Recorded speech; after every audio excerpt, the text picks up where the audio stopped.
राज्य की सरकार से। यूपीए सरकार में 2004 से 14 तक जितना पैसा एसडीआरएफ में मिला, हमने 10 साल में उससे 3 गुना ज्यादा पैसा दिया। एनडीआरएफ में जितना पैसा 10 साल में यूपीए में मिला, हमने उससे 5 गुना ज्यादा पैसा दिया। अब बोलिए, हमने तो पैसा 3 गुना और 5 गुना ज्यादा दिया। आपने बंदरबाट करके, भाई भतीजावाद करके, पार्टीवाद करके किन किन को दिया? हमने दिल कभी छोटा नहीं किया। आपने छोटे मन की राजनीति कांग्रेस पार्टी ने की। इतना ही कहूंगा, सुप्रीम कोर्ट ने बहुत स्पष्ट किया था कि इलेक्शन कमीशन ने जो प्रक्रिया अपनाई है उसमें कोई कमी नहीं है। यहां तक कि बार बार इलेक्शन कमीशन ने राहुल गांधी जी और अन्य विपक्षी नेताओं को निमंत्रण दिया। जब जब आरोप लगे, चाहे वो ईवीएम का आरोप हो या फिर वीवीपैट को हाईजैक करने की बात हो, ईसीआई के खिलाफ, उसके कामकाज के खिलाफ आरोप लगे, हर बार इलेक्शन कमीशन ने खुले मन से निमंत्रण दिया कि आइए, सबूत दीजिए, चर्चा कीजिए, एफिडेविट दीजिए। कुछ भी नहीं किया, ना सबूत दिए, ना मीटिंग में आए, ना एफिडेविट दिया। केवल मीडिया में आकर आरोप प्रत्यारोप लगाए और कीचड़ उछालने का काम किया। लोकतंत्र को कुचलने की लगातार प्रयास विपक्ष कर रहा है।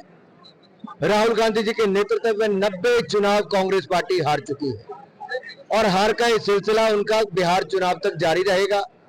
अब चुनावों से पहले हार का ठीकरा इलेक्शन कमीशन पर फोड़ना चाहते हैं। लेकिन मैं राहुल जी और लालू जी को इतना ही कहूंगा, 1952 में अंबेडकर जी को हराने का काम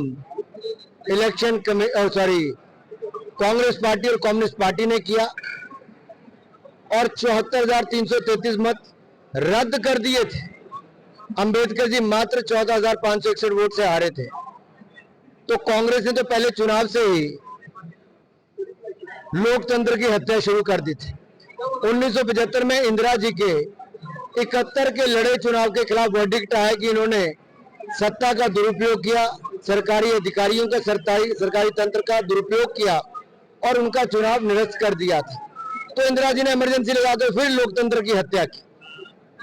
सोनिया जी ने 2005 में खबर छपी, नवीन चावला की अपॉइंटमेंट इलेक्शन कमिश्नर के रूप में कर दी। सवाल ये खड़ा होता है कि न सोनिया जी प्रधानमंत्री थी तो इलेक्शन कमीशन की नियुक्ति कैसे की?